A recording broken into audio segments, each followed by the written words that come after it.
Yay. We are live on the internet. It is a beautiful Friday in California, not Colorado today. And Linda, where are you at? I'm in Kentucky. Kentucky. So you're Yeah. experiencing some heat down there as well. Yeah, we are. Yeah.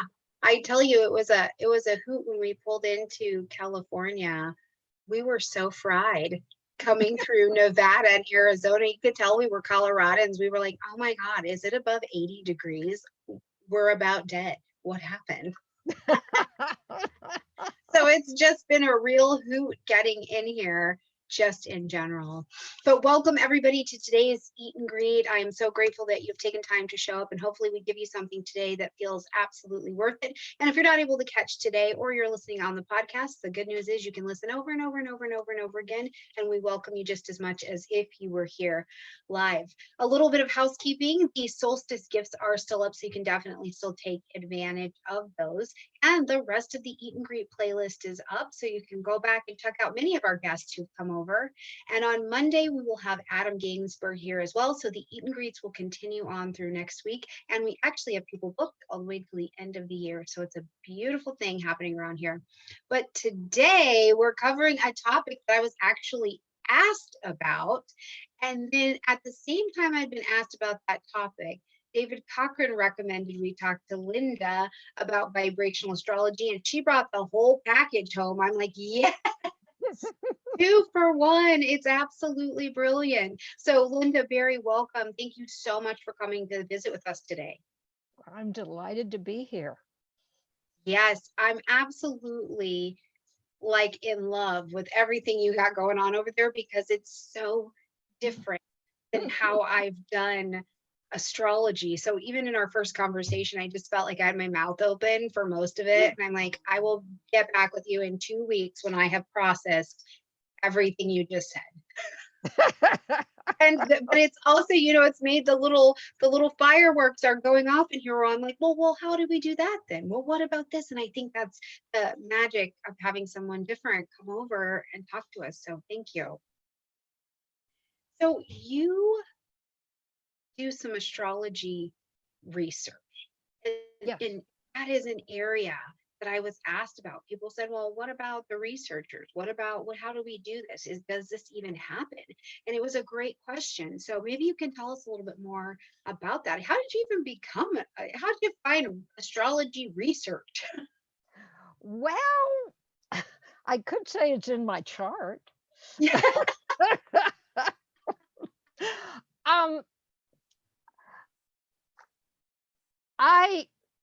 I've got a lot of Scorpio, and that means that means I want to dig down deep into things and get to what's really going on.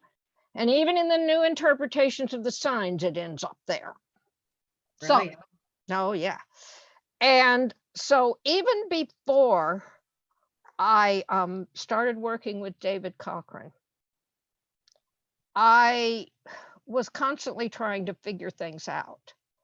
And I spent several years before that doing research on the minor planets that are out, that are Pluto's buddies, and studying the charts of people. It's really interesting because I did almost the same thing I learned to do with David, studying the charts of people where the sun was exactly on Haumea or Makemake or Eris or Tahara and Hiawako or whichever one, but where the sun was exactly on them, and studying these charts and seeing how these minor planets operated.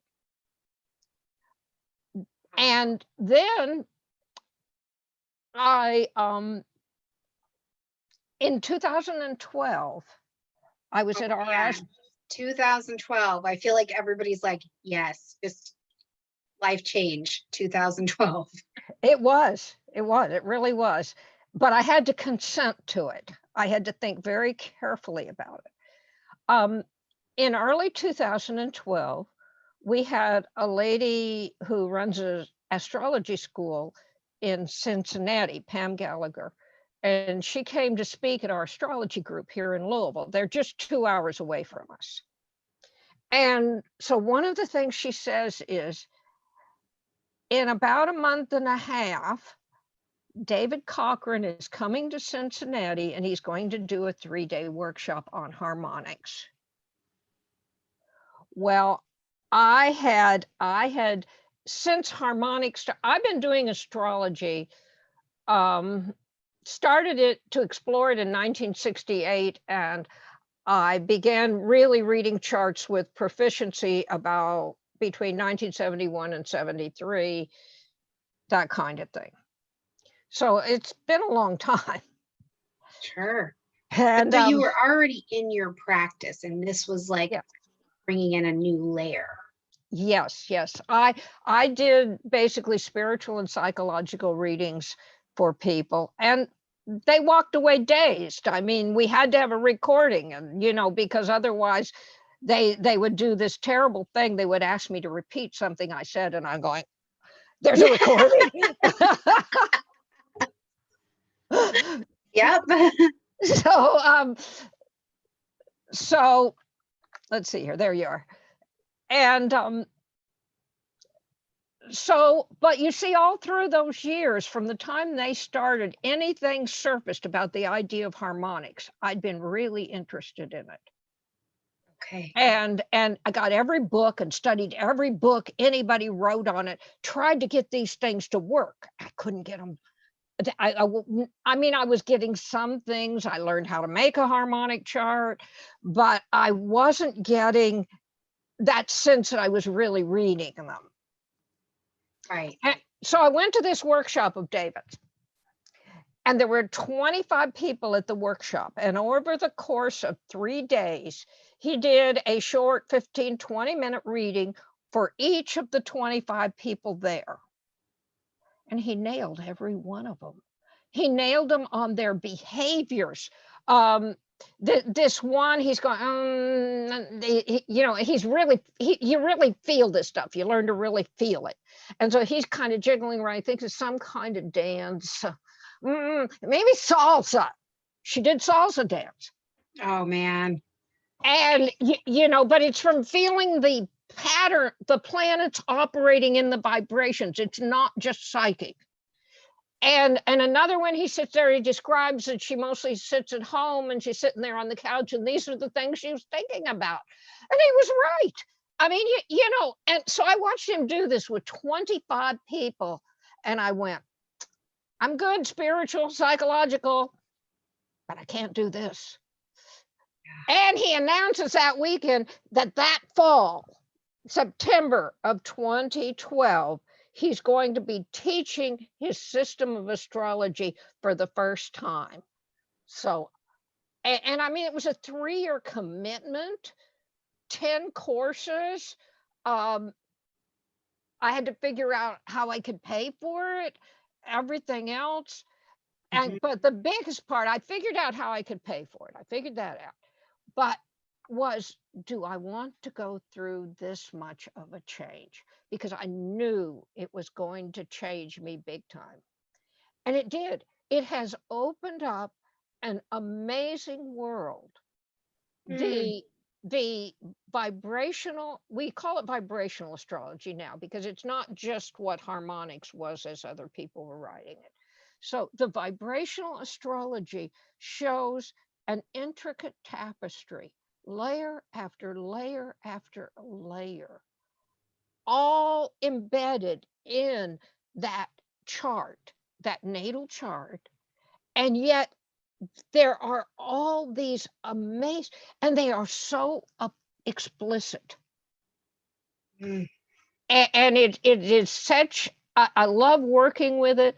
I teach, and I am amazed at when we sit down to read the charts for people to illustrate different things, at how accurate it is. It literally, as we work with the chart in vibrational astrology, it literally is the manual for your life you always wished you had. Yeah. To be able to feel through a lifetime like that is, wow.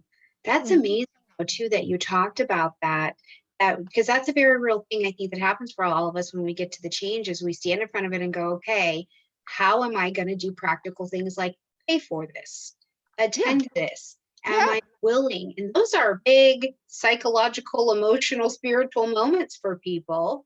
So in your agreeing to do it, what's the thing that made you say yes? The thing that made me say, well, there are two things that made me say yes. One is that I'd always wanted to understand harmonics, and I knew I didn't. And even though, I mean, David is the first teacher I've really ever had in all the years I've been in astrology. I mean, as far as a physical, living, breathing person. Sure. I had one intermediate course that taught me how to integrate different parts of the chart. And that's about it. I mean, I'm good with books. I've studied books. I'm good with math. And I did Rudyard and Mark Edmund Jones and, you know, and so on. But I basically taught myself from the books. I didn't have any problem doing that. But this I hadn't been able to learn from the books. Yeah. And so David became my teacher, and now we're colleagues working together to develop vibrational astrology and the things that are opening up. One of the things that I found recently, and I know we can't keep talking about this, we got to get to research, but one of the things I found recently is that there are amazing patterns in the midpoints that nobody knows are there. The only reason I found them is because I wrote a program as an add-on to Sirius that analyzes the chart, the vibrations, and figures out the strength of the different vibrations. At this point, it's up to 360, but it'll go higher. But anyway, we'll say up to 360. So it figures out the strength of the vibrations using the aspects, the midpoints, the isotraps, which are something else that would have to be explained, which is a combination of midpoints together with particular characteristics. And I hadn't put in the combinations of midpoints where one midpoint overlaps another, where you got the same two planets in this midpoint and in this other one. Okay? And those happen more than we think. And these we're calling midpoint combos. And so I asked my program to find them when I wrote version 2 of it this last year. And so it found them, and I said, okay, figure out when they're combined together. And it found these combinations. And then when the bigger patterns are combined together, and I ended up with these patterns, just a few of them in each chart, but these patterns that are unbelievable structures that really zero in on certain vibrations as being extremely critical for the person. That is brilliant. Just the fact that you write a program that can find that. I spend a lot of time just looking for my keys, Linda. So, well, so do I. Real stretch. That's a different thing. I spend time looking for my keys too. So you see, the program's in the computer and it can't run away. I can't leave it. I can't leave it under the kitchen table. Sure. But so that's interesting then, right? Because at this point, especially as we move more into the Aquarian vibe, it's almost this place where we, as good stewards of technology, can allow the computer to do what it does, which is to find this intricate space, that vibration that we just can't until we know what we're looking for. Right? Well, it's more than that. These literally take so much time to find. And if you're going through 360 vibrations, and they might be in 12 of them, and you can't go through and analyze 360 vibrations in order to find the 12 that have really strong patterns, it requires a computer to find this stuff. Sure, sure. Oh, wow. That's interesting, though, to just think about it, that this is like, this is where tech really, really fits to Yeah, help us yeah, see it does. even within ourselves. That's Mhm, amazing. mhm. That is amazing. Yes. So you've been a natural researcher then the Yeah, whole the whole way. way back before I was working with David, I was inclined toward research in one way or another. Yeah. So, and it shows in my chart, my seventh vibration is really strong and it shows that research tendency. So, Oh, wow. Now, in terms of astrology research projects and yeah. things like that that are going on, how do people find out about that? Or who do you reach out to? Where do you research astrology? Okay. I know that's a big One of the, question. yeah, I was just trying to figure out how to organize it. One of the big ways you can do research in different ways, but the most effective way that we do vibrational astrology research is Sirius, the program, has a research feature. And without going into the details of it, this feature allows you to put in the criteria you want Sirius defined. So a simple example of that that fits to what we're going to be doing later today is the signs of the zodiac. And so you set up in the research script, you set up that, okay, the sun and the moon and the ascendant and the ruler of the ascendant are going to get 10 points if they're in this sign, if they're in Aries, say. Okay, so they'll each get 10 points if they're in Aries. And Mercury and Venus and Mars are going to get 6 points if they're in Aries. And Jupiter and Saturn will get 4 points. And Uranus, Neptune, and Pluto will get 2 points. And so then you've set up your criteria. And then what you do is you tell the research function what charts you want to look at.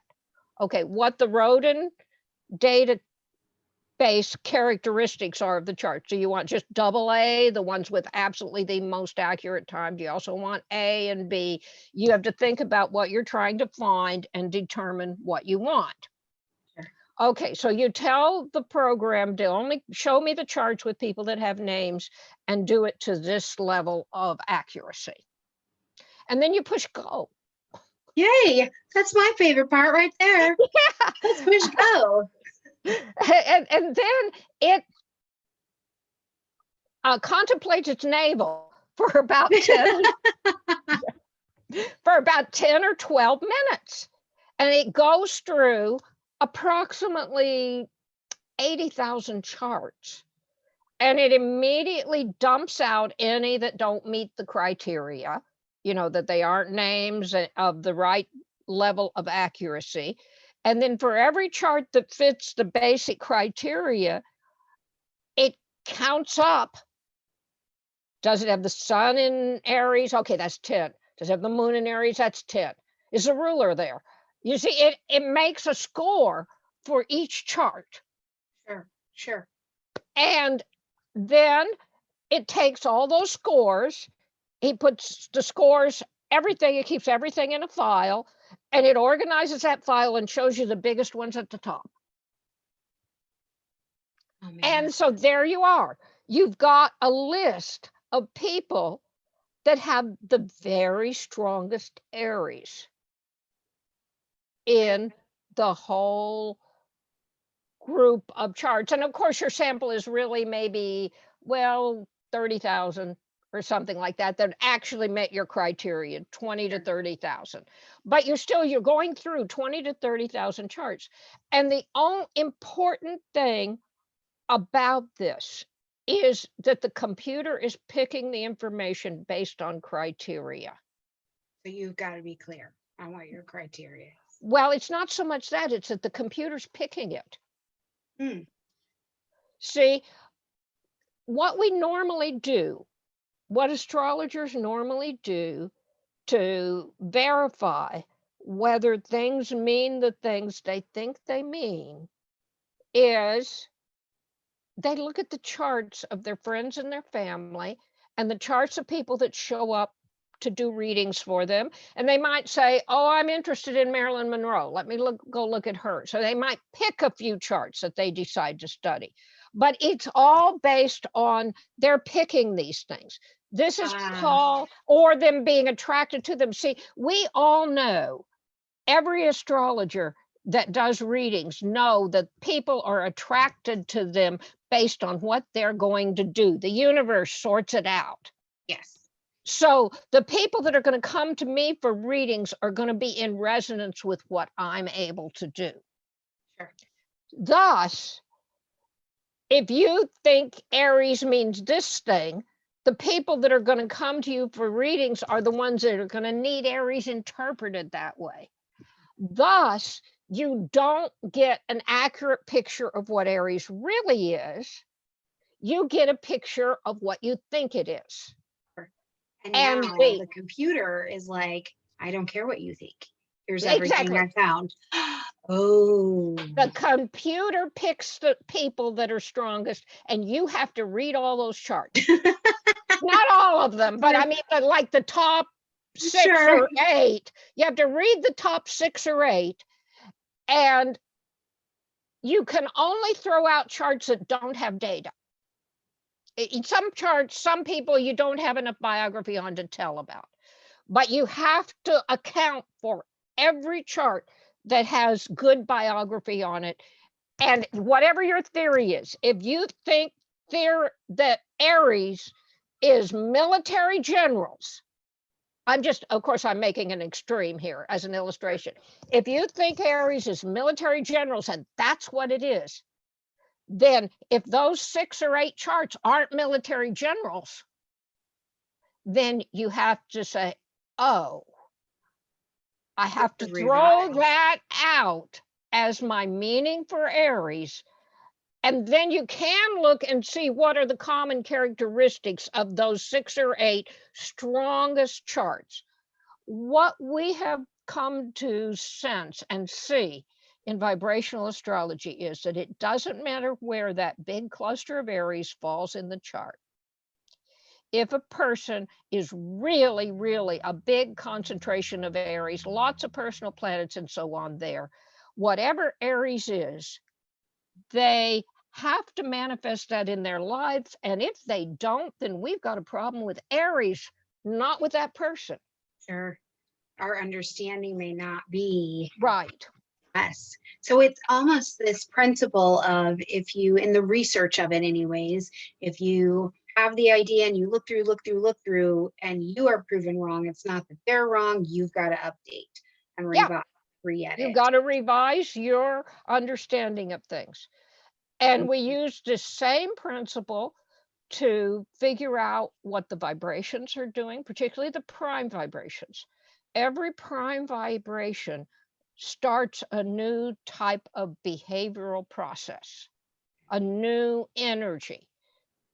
And so we have to study those. And you know, in 360, up to 360, there's something like 70 something prime numbers. That's a lot to study. But unlike the computer system where you get, 30,000 of them back and you only have to read 8, right. Thank God it's not like you have to read just the first 10. Oh, yeah. Yeah. Yeah. Wow. So this is fascinating. So even in the software, as we're choosing that, if you're wanting to research, you maybe want to consider the research feature capabilities as well. Yes, absolutely. And people, that's not limited to vibrational astrology. That research facility in Sirius. If somebody, a modern astrologer or a Vedic astrologer or a traditional astrologer says, okay, like here's one. I think the combust planets in traditional astrology, they feel like they get just totally wiped out. So that if something's really on the sun, unless it's within, there's a range around the sun that when it's not Cazimi, there's a range around the sun where they feel like the planet just ceases to function. It gets burned out by the sun. So if a traditional astrologer wanted to test out that, then they could get all the charts of people that have their planets, that have planets in that range, or take a particular planet one at a time, and they could pull up and find the strongest charts and see whether that planet really is wiped out. Sure. Sure. When it's in that area. So it's not just vibrational astrology, and we need to do this so much more, because one of the problems with astrology is that we use this logic that comes from, well, somebody told me this, and so I'm going to use that, and I'll see how it works for me, and so on. And somebody told that person those things. It never got tested to Sure. see if that is really the way people's charts operate. Mm-hmm. And that is what makes vibrational astrology. That's one of the things that makes vibrational astrology so accurate, is because we do test things. We are evidence-based, and we check how things are working in real charts that we haven't selected. So you can confirm. That's brilliant. That's beautiful. Now, in terms of, outside of the program, are there groups or anything like that that you can go to or learn about to do further astrological research or anything like that? There's some different things. For one thing, if you're a member of ISAR, David is the research person at ISAR. Sure he is. And makes sense. Yeah, he's a research, I don't know what his exact title is, research administrator or research chair or whatever, but he's the research person. And in fact, tomorrow, at 1 p.m. Eastern time, he's got he every once a quarter, he does a research meeting where you can go to it and learn some things about research. And that is not vibrational astrology specific. It's generally learning about research. So that's one place you can go.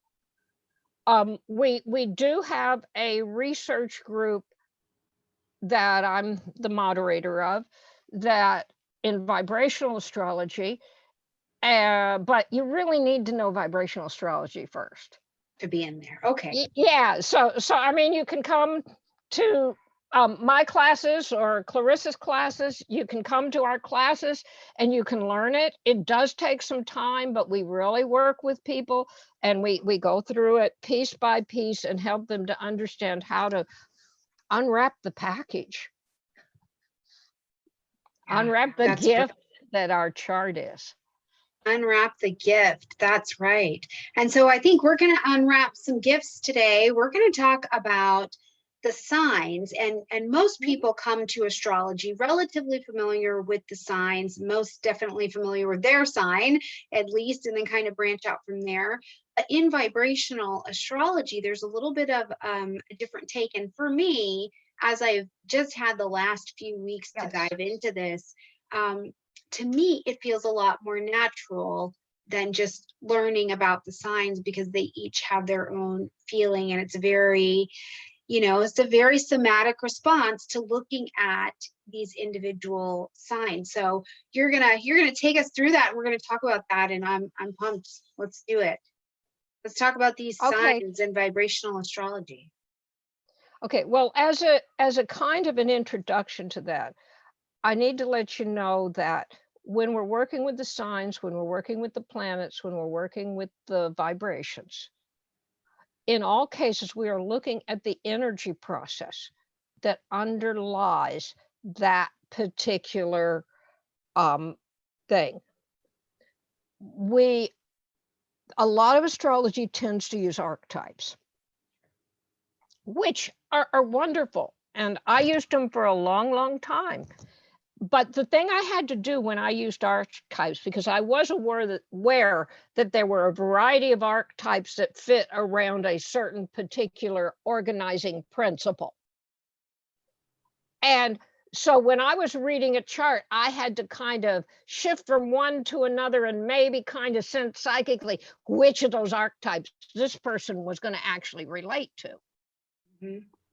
You see, and find the right one for them. Sure.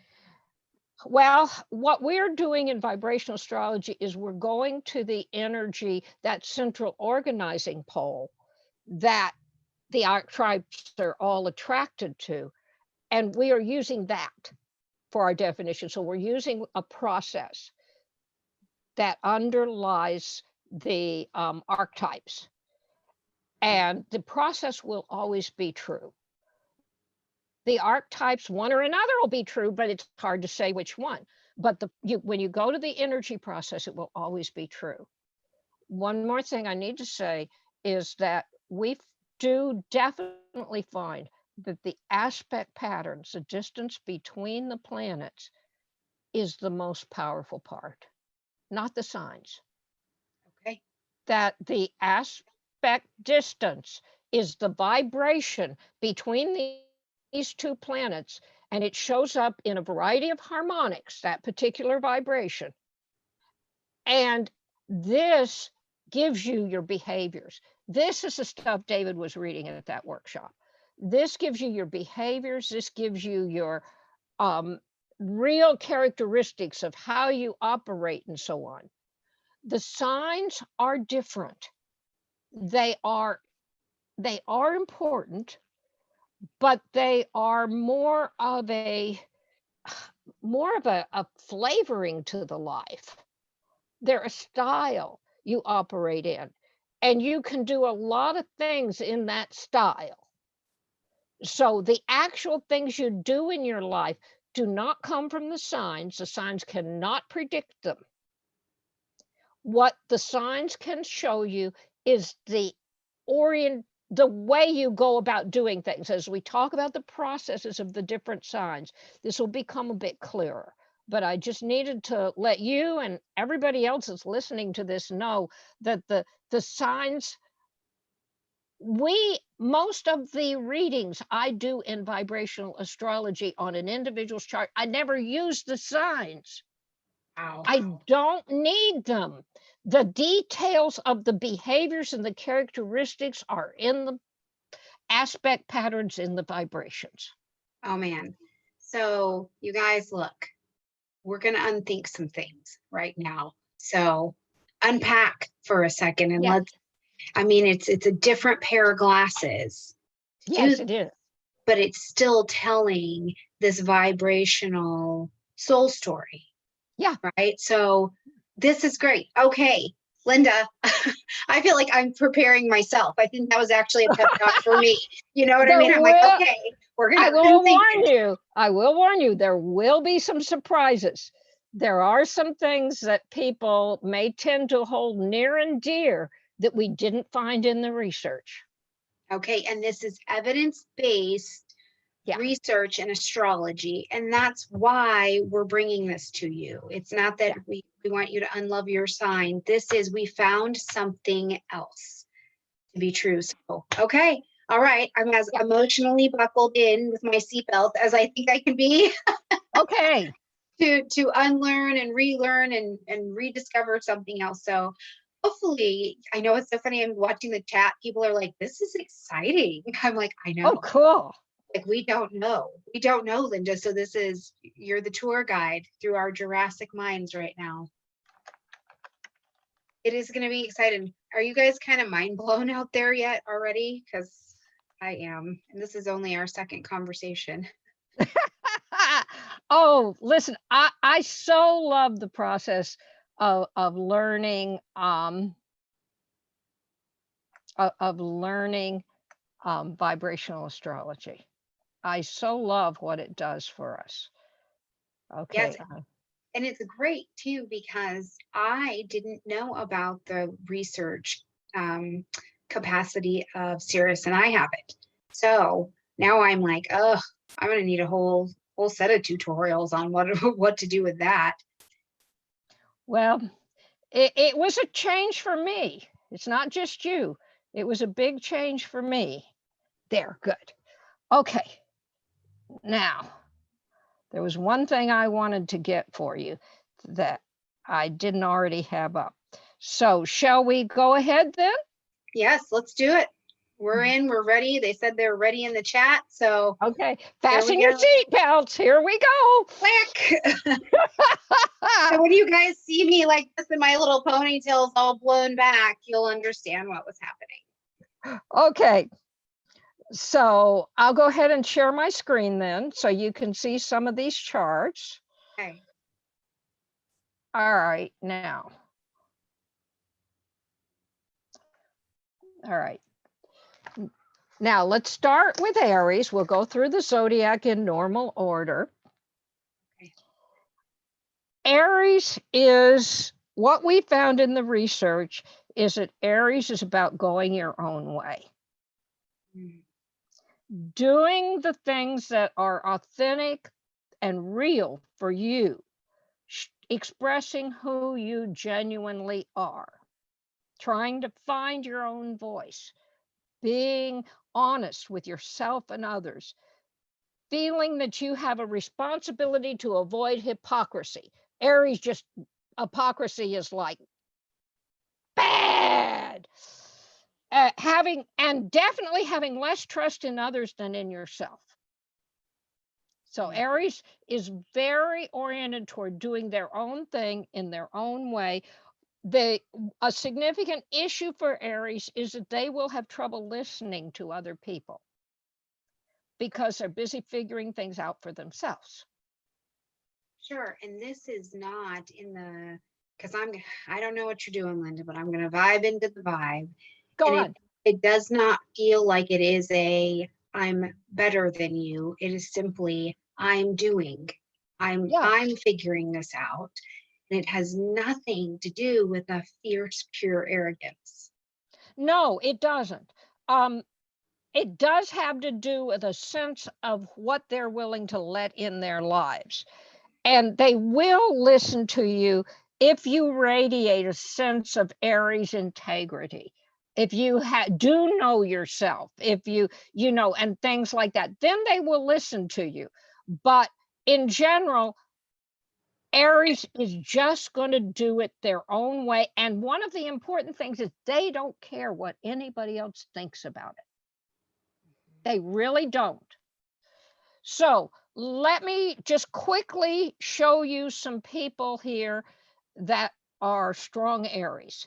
This was the strongest one in the database at the time David ran this. And let me just say, I'm reporting to you on David's research that he did on the signs. He has YouTube videos discussing it for each of the signs. You go to David, you put in David Cochran, Aries, you'll get about a 30 or 40-minute video where he talks about Aries, and he's got one of those for every sign. And so this is based on David's research. This is not an area that I researched independently, but I have looked at the charts. I do see, and the research, and I do see how it works. So I'm, but we're definitely, David gets credit here for doing all the work. Okay, so here are some people that were strong Aries. The first one is Henri Désiré Landru. I can't do the French very well, but okay, this guy wasn't nice. Okay. All right, just to warn you, he was a serial killer of women. Okay. And it's a solo activity. You go off and act by yourself, act secretly. And for Landru, see, the main behaviors come from the patterns, not from the signs. But the thing that was Aries about Landru was that he was going off on his own, doing his own thing. Whether we like what he was doing or not, he was doing his own thing. Now, this next one is a little more pleasant. Here you can see again another Aries who has Sun, Moon, Mercury, Venus, and Mars in Aries, and the ruler of the ascendant. That's all his personal planets are in Aries. Okay, this was Prince Leopold of England. He was born in 1853. He was a hemophiliac. He only lived about 30 years. But he was an active Freemason. He was a master of a lodge, and that is a group activity. Aries is not necessarily antisocial as long as they can be authentic and the social doesn't interfere with them doing what they want to do. Right. So he was a very shy person. And see, this is one of the things we get shy Aries, because Aries is not, some Aries are, but it's not necessarily about being aggressive and loud and all of that. You get shy Aries. He was not loud and aggressive. He just wanted to follow his own life path and do it independent of his mother's control. Mm-hmm. This was a situation where his mother, the queen, was extremely controlling, and he had to fight her control to go do the things he wanted to do. Now, Aries does not want to fight. It just wants to find its own way in life. The idea that Aries is a warrior who likes to fight just does not seem to be true. What Aries wants to do is to be themselves, just to be honest, follow what's in their hearts and in their minds to do, but they will fight if necessary to get to where they need to go. Sure. Okay. The next one was Brian Shaw. And here he is.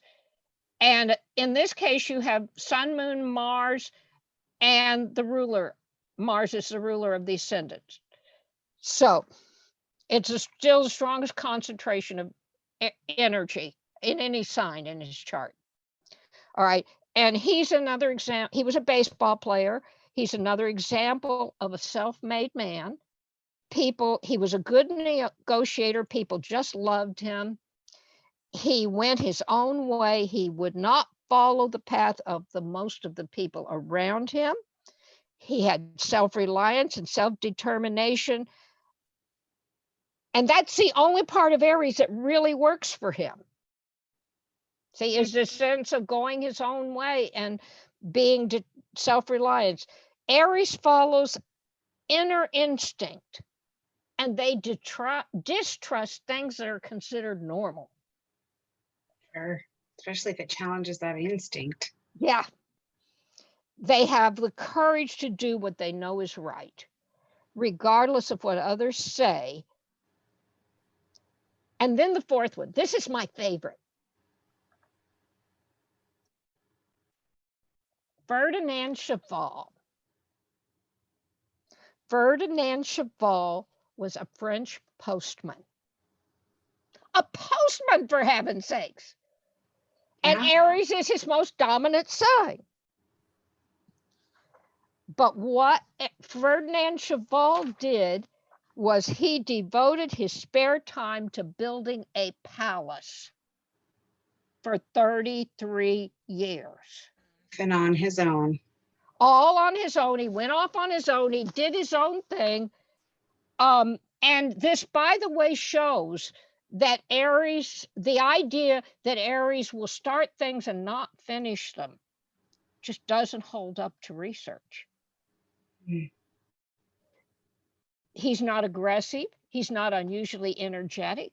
He just has his own unique way of life. And that's what I was looking up right a few minutes ago. This is a picture of the palace he built. Oh my gosh. You can't even imagine this. This man, for 33 years, he got all the stones. He did all the work. You can walk in this thing. It's a tourist attraction in France. Wow. He spent 33, you can see him here bringing some stones. He spent 33 years building a palace.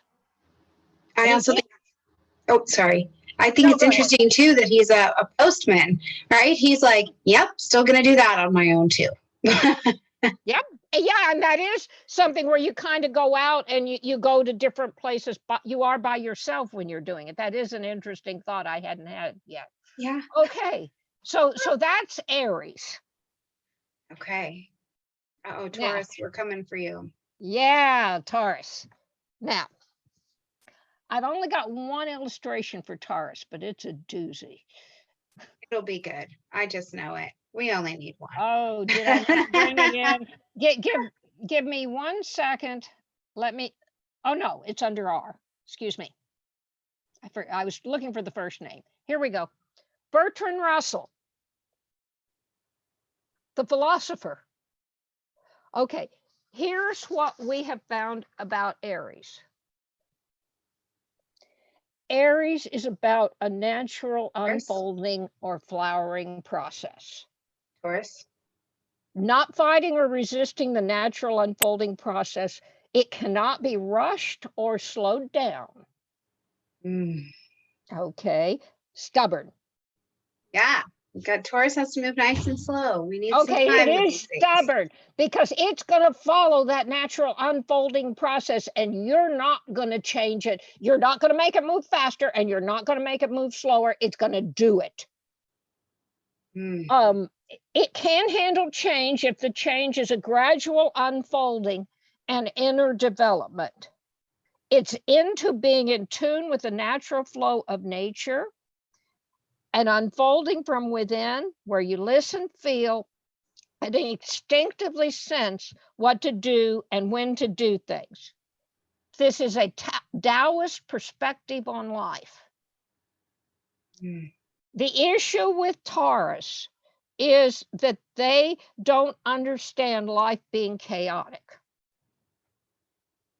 So if they have traumatic situations, this can really damage a Taurus. They need stability, nature, and an unfolding, the safety to be able to unfold in childhood. Without this, they can become fragmented, unstable, incoherent, and they may get involved with drugs and show abusive and violent behavior because it has just so rocked their system. Now, Bertrand Russell, as you can see, he has a lot of Taurus. Just a little bit over there. My goodness. Yeah. What a chart. Exactly. And both Pluto and Mars are in Taurus. So whichever ruler for Scorpio you want, he's got it there. So Bertrand Russell was a towering intellectual giant, especially in the areas of mathematics and philosophy. He was a polymath with expertise in many areas. He's famous for his profound wisdom and insight, and also he did much of his best work in his 70s and 80s. Nice and later in life. And even up to his death at 97. Yeah. Russell's ideas and philosophy, it's not easy to put it into a rigid box. He was a pacifist at times, but he did not favor pacifism in all situations. He is not heavy-set or very much immersed in the material world, which are the things we think about for Taurus. Right. So in what way is he Taurian? Taurus has to be define him with that much Taurus in his chart. Sure. There's no way of getting around it. Russell actually expressed the essence of Taurus, attuning to the forces of life and letting truth, beauty, and purpose emerge through this attunement. I have a quote from him. He states it very beautiful in a quote in Reflections on My 80th Birthday.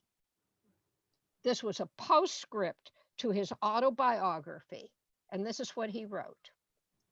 I have lived in the pursuit of a vision, both personal and social. Personal, to care for what is noble, for what is beautiful, for what is gentle, to allow moments of insight to give wisdom at more mundane times.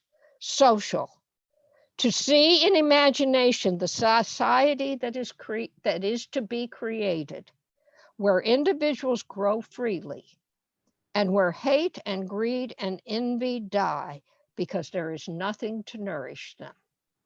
These things I believe, and the world, for all its horrors, has left me unshaken.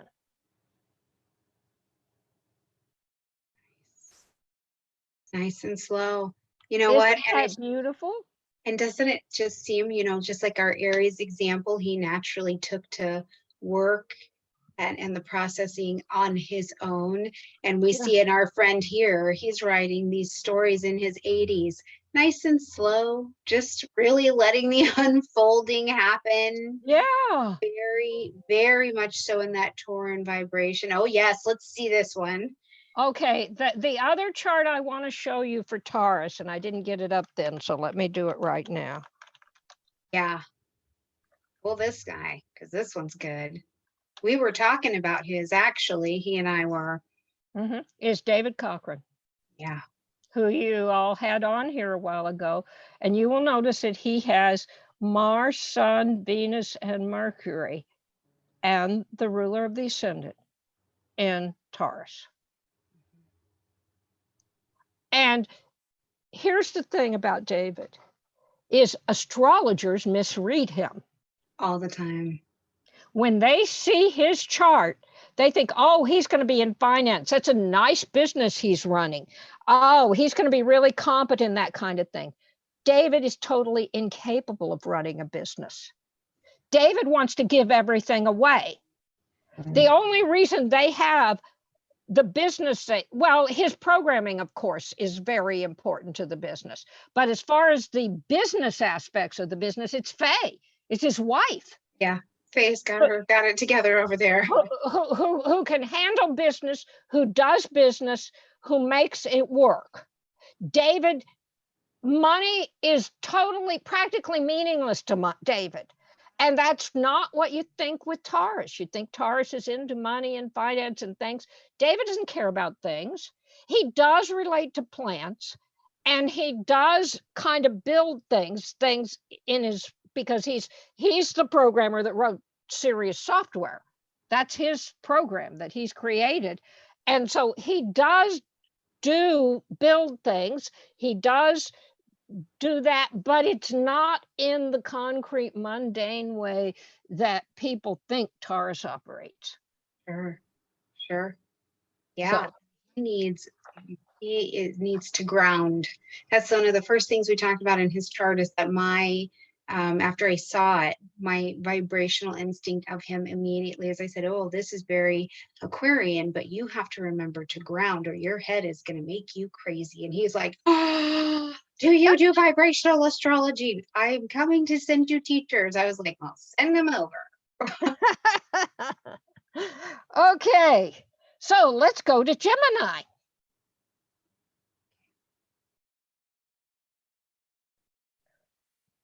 All right, here we have lots of Gemini, all the personal planets.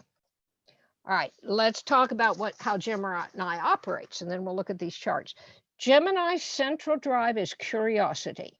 This is fairly similar to the modern, this is more similar to the modern definition than most of them. The point of life is to explore, investigate, and enjoy life.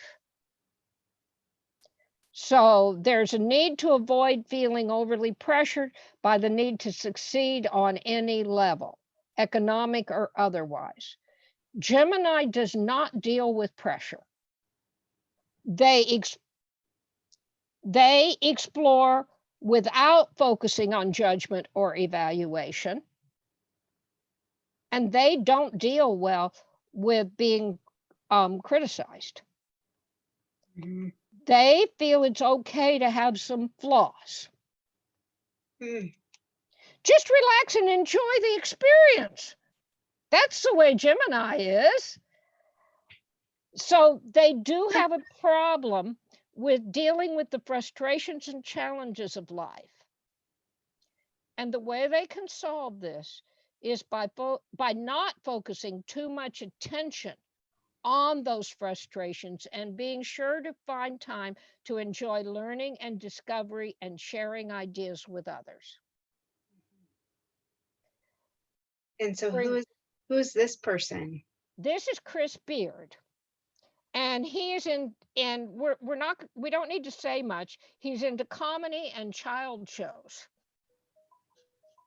There you go. Relax and go with it. Just enjoy the show. Exactly. So that's very Gemini. The next person is Vance Packard, who is a journalist, social critic, and author. And his whole life is exploring the Gemini process. And he wrote the book, The Hidden Persuaders. So there's now the next one. I'm trying to go through these quickly because we got a lot of ground to cover here. I know everybody's going to want all 12 signs. Okay, Bertrand. This was a man who wrote documentaries. This is how he was able to be Gemini in his adult life. You look at various topics, you're presented with information that rouses your curiosity, and you go out and you make these documentaries about different things. These are your strongest Geminis. It's what we see them doing. And the fourth one showed up in the database, but we have more information on her because David knows her personally.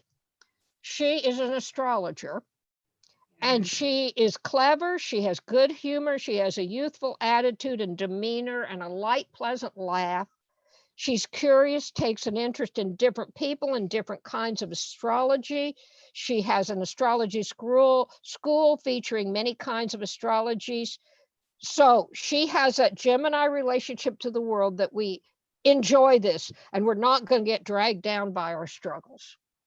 Yeah. So wow. That's Gemini. Okay. Cancer, who's on the team Cancer? I know the Virgos are already ready. And I'm like, well, hold on, we're coming. Oh, Virgos. I'll say it when I get there. Okay. We're coming, Virgos. We're coming. Virgo is especially important here. Okay. So Pierre Fournier is one of the Cancers, but to talk about it, Cancer wants to build a cosmic egg. Look at this chart. Yeah, look at that chart. And Cancer wants, and what a cosmic egg for a Cancer means is a place where they can feel safe and secure, they can be comfortable and real, and they can express themselves naturally. And they are willing to do whatever they need to do to accomplish that goal. The egg now, this egg they build is permeable. It lets things go in and out slowly. And that is important for Cancer because that enables them to absorb things in a slow way where they can be comfortable with them. So now they can be very protective of the cosmic egg. Even can be aggressive to protect their cosmic egg. They tend to be sentimental and nostalgic about their cosmic egg. They are capable of supporting unethical or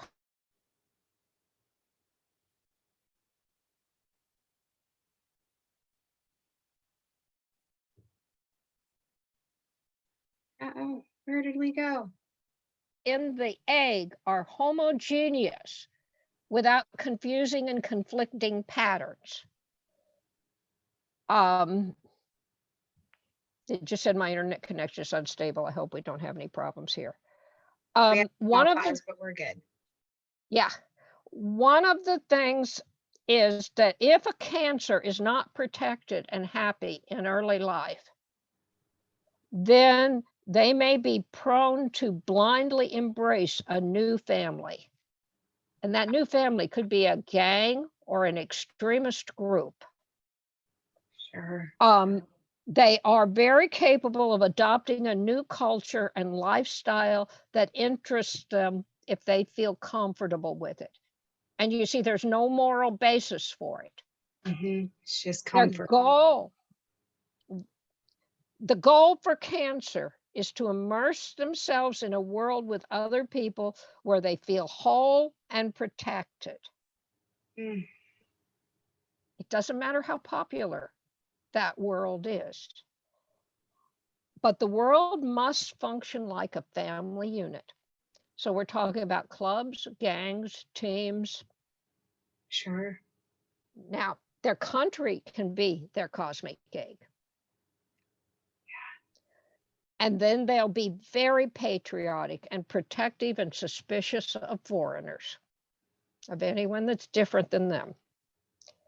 They are willing to manage the finances of food, the long-term sustainability of their egg, and they enjoy games, music, and other activities that create a mood, bring emotional connection, and feelings of being in your comfort zone.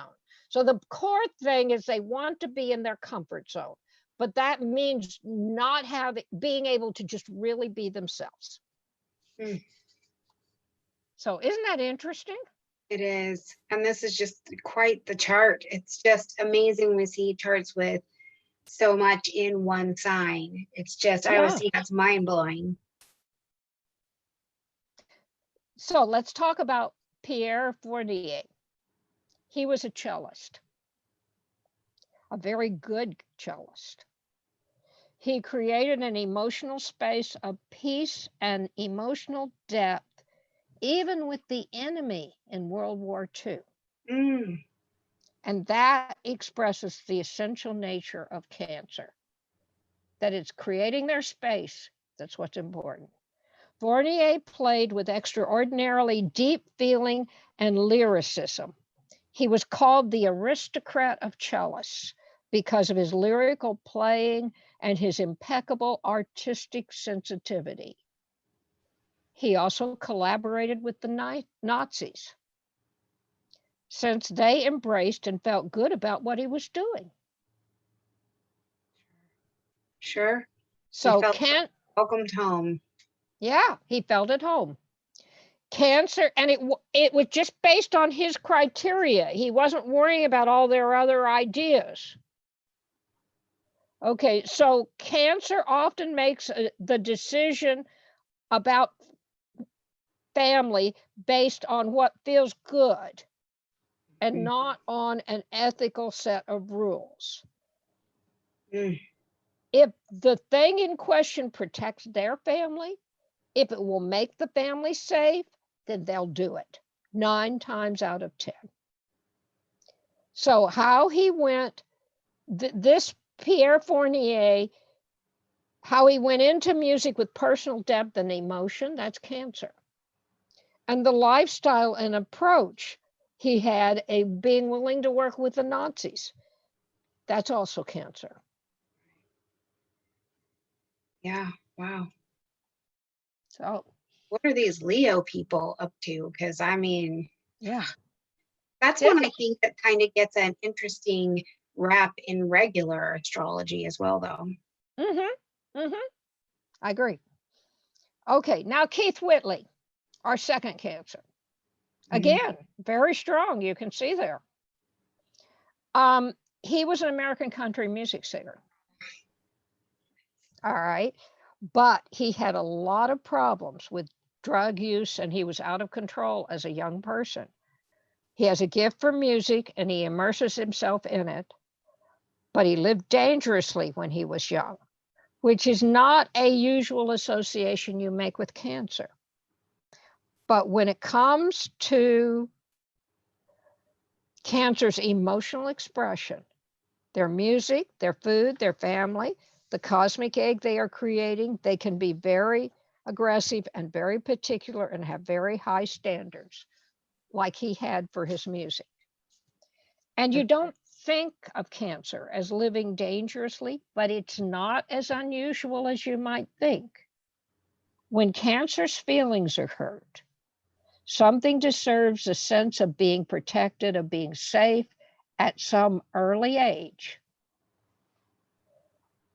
With the cosmic egg being threatened, Cancer does crazy things. It will rebel. It will usually seek some other bond They can join gangs. This is a big driving force for gangs in inner cities.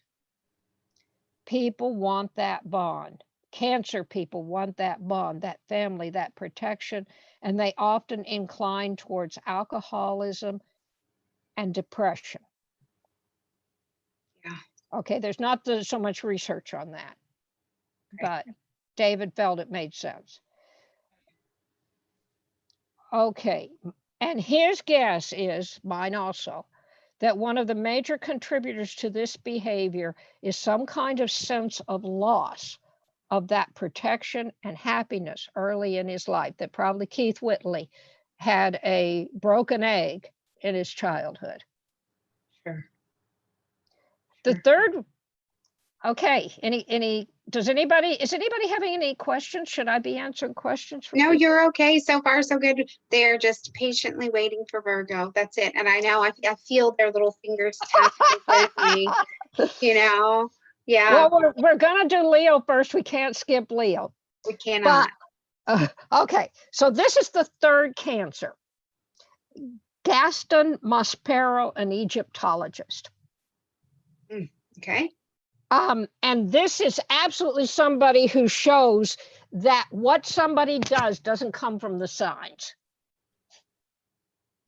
The signs show us how they do it, but not what they do. He masters the ancient Egyptian language, translates hieroglyphs, and uses his love of Egyptian history to preserve the soul of Egypt, to protect and care for the culture. The egg. The zodiac sign Cancer can adopt new cultures and lifestyles. They will gravitate to some world, some culture that interests them, that they feel comfortable in. But whether the person will be academic or intellectual is in the aspects, not the signs. Yep. So Preserve that's the egg. This is the egg is it for Cancer. Which kind of, you can see that as kind of relating to the clamshell imagery of the traditional energy with Cancer. But I think this is a much clearer understanding by looking at the processes of exactly what's going on with Cancer and why it's going on. Okay, now Leo. Leos, here we are. They're about to light up. I know it. Leo and Virgo, I love them on the chat because it just gets going. Well, Leo is one of those you need to light up. You need to fasten your seatbelt for, because it's not quite what we think it is. Okay. Okay, this is the synthesizing process.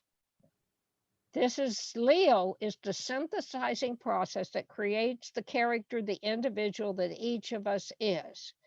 The combination of behaviors and personality that is that unique person. It is the process of being king or queen of ourselves, of our personal domain. This is what is always true with Leo. They are not necessarily regal in their lives. They are always the king or queen of their own life. So whatever makes them unique. Yes, yes. The personal domain includes the sensory information we receive and our bodies, our motivations, our drives, our knowledge, and our talents. That's what they're the king of, the queen of. They do have a sense of being a character or an actor on the stage of life. All Leos are deeply involved in the natural process of becoming individuals. The mystery and the magic of our identities forming. This often includes taking an interest in the whole process of personality development, character development, and how people are creatively expressive. Yeah. All right. Which doesn't have to be big and glamorous, as we sometimes pointed out, but as long as they're bringing their own special sauce to whatever their unique area is, that would be an embodiment. Yeah. They aren't necessarily regal. They're not necessarily self-absorbed. That's just one kind of Leo. Sure. They do have an issue with self-consciousness. And Leo can be shy. They can be very self-critical. Mm.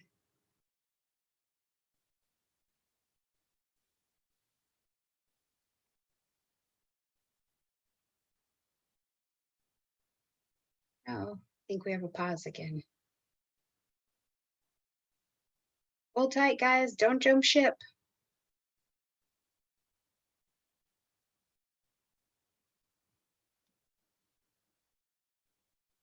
We are now experiencing a few technical difficulties. Hold on, guys. We're not going to leave the Virgos and everybody else hanging.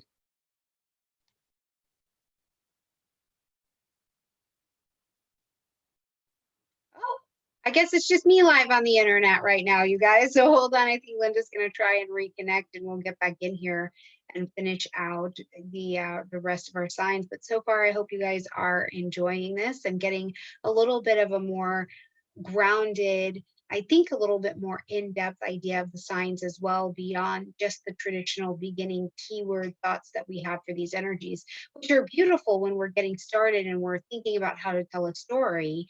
But also there's more. And I love that in vibrational astrology, at least as I'm learning it thus far with David and Linda and Clarissa, is that if we go to the core vibration, the bottom vibration, there's a lot we can be told. And it is helping me in my exploration with my clients to really go to that place of what's the vibration and why, how did we get here, and how might this also impact the strategy of how we're going to try to get back, or what we're going to do to make some different decisions on how to help the client express something else. So hopefully you guys are finding this completely interesting, giving you something good to watch while we're waiting for Linda to jump back in, because life on life's terms over here. If you've got questions, put them in the chat. We would love to talk about them. I'd love to present them to her. And definitely, if you have questions for either Clarissa Dolphin, who will be coming here as well, or David Cochran, we can ask any one of them. And these are your vibrational astrology experts. And I'll make sure that everything's in the description box down below as well, so that you can follow up and check in with all of these people and learn. And I also did find out that there is another research group that just got sent to me a minute ago that has to do with astrological research specifically. And you can get, if you wanted to research, a grant or something like that to do astrological research and study. So I'll make sure that that is down there as well. Linda's back, everybody. Sorry about that. My internet decided it wasn't going to work. Unfortunately, I knew how to go on a mobile hotspot. So Brilliant. Well, I told them we weren't going to leave them hanging, not these Virgos at least. And they said they weren't jumping ship anyway, so we're good. So we're at the Leo. Great. Okay.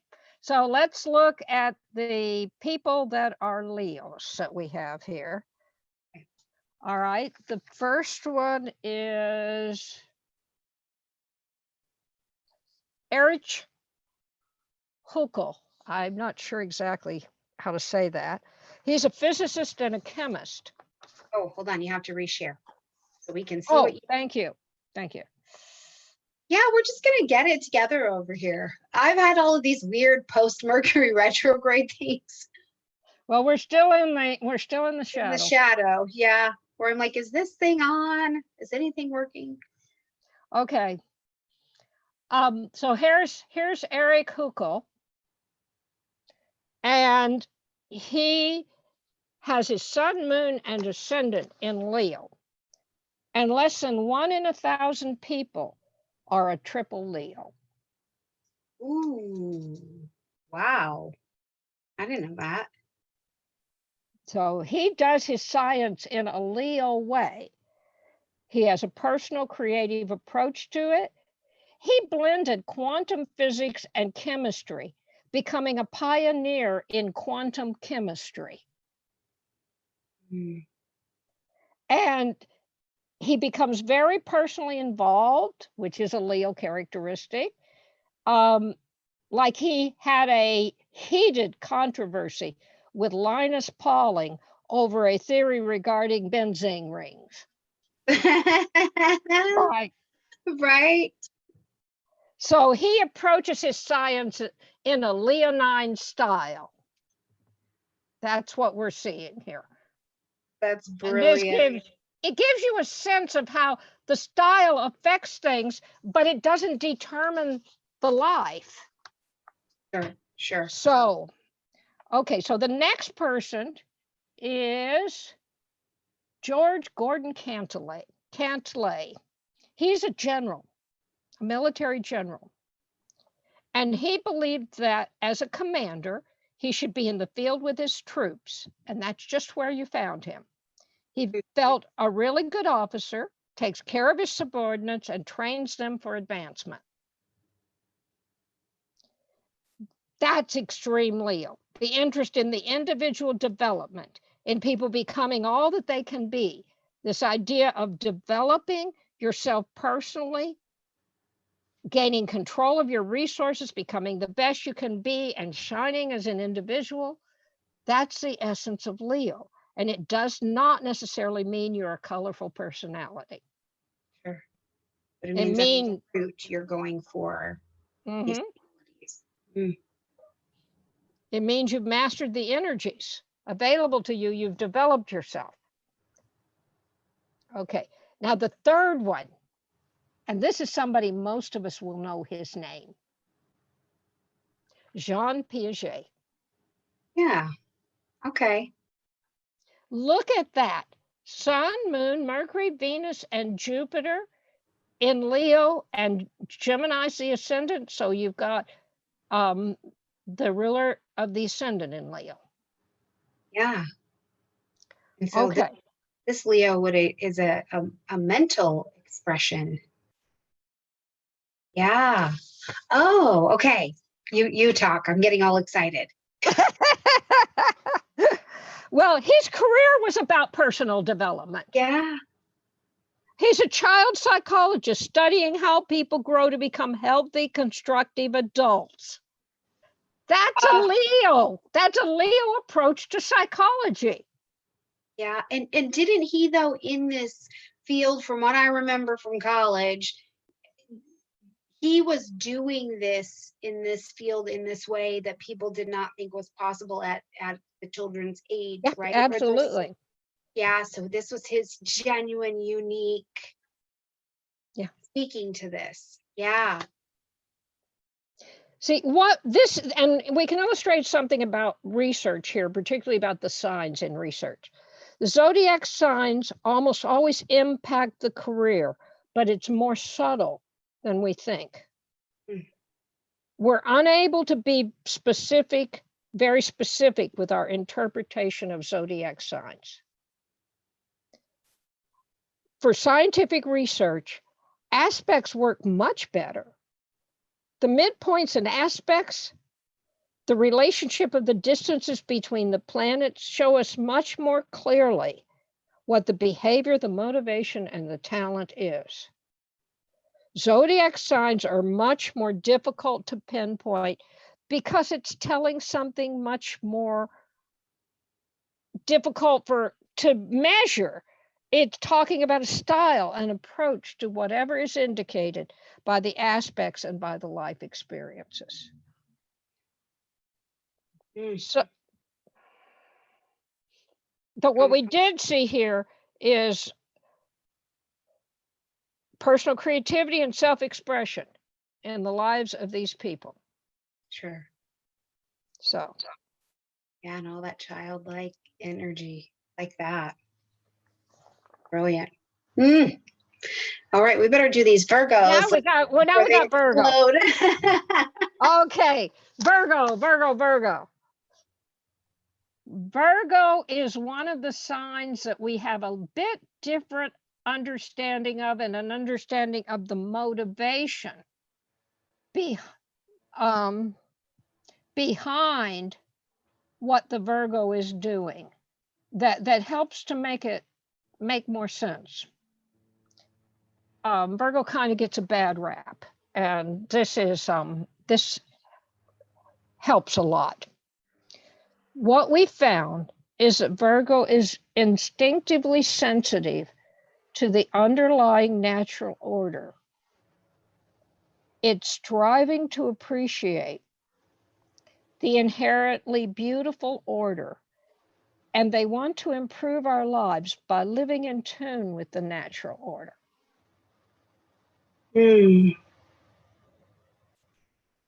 Yeah. All right. So it is really not about nitpicking your eyeballs off.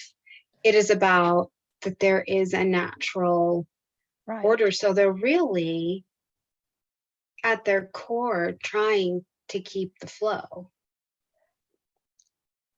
They're trying to bless us all. Yeah.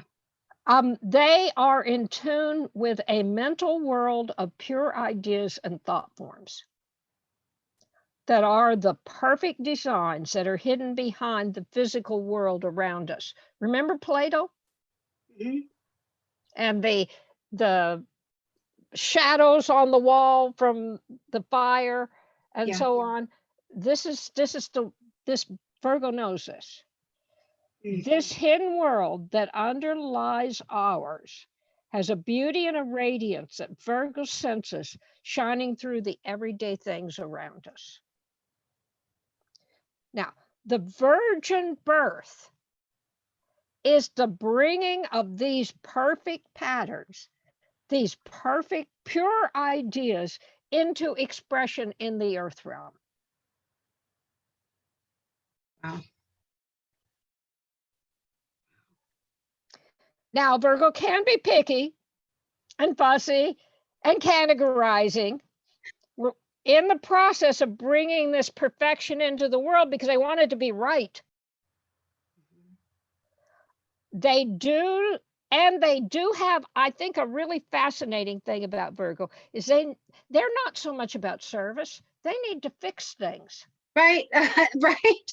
Yeah. They're like, no, I just want to fix it. I want to make it the best it can be. Yeah, the imperfect, incomplete, unfinished forms around Virgo drive them crazy. They've got to correct those imperfections in order to get these physical things to match the perfect form as closely as possible. Brilliant. There you go, Virgos. So they're focusing on, and they will tend to focus on some particular part of the natural order that's out of alignment. They may work with one thing at a time. The basic thing is, now, the other thing is that Virgo can kind of identify the culture with the natural order.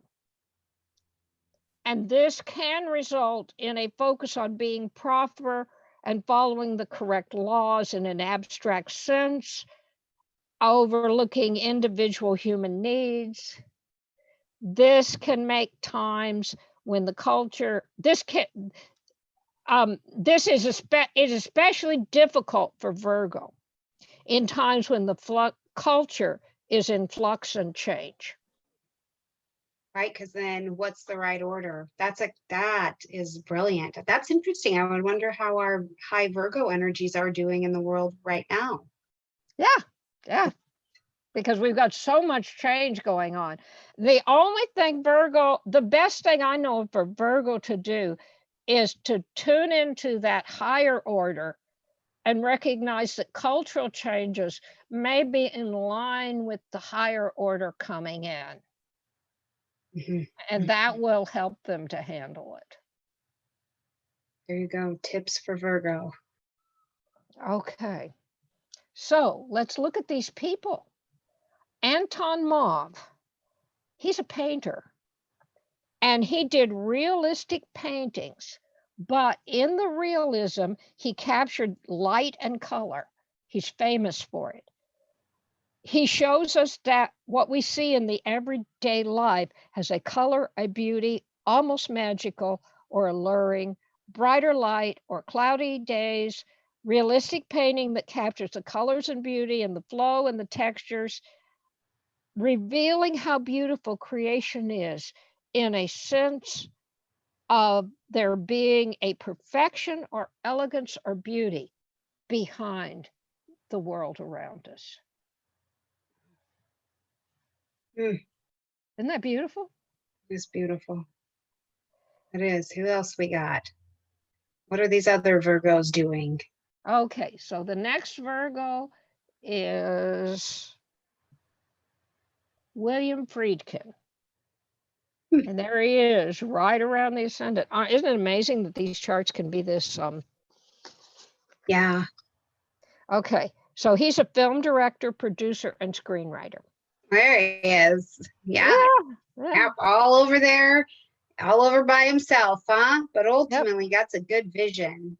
That's a good vision in those aspects. Neat. So now there's nothing in his biography about him being picky, fussy, and analytical.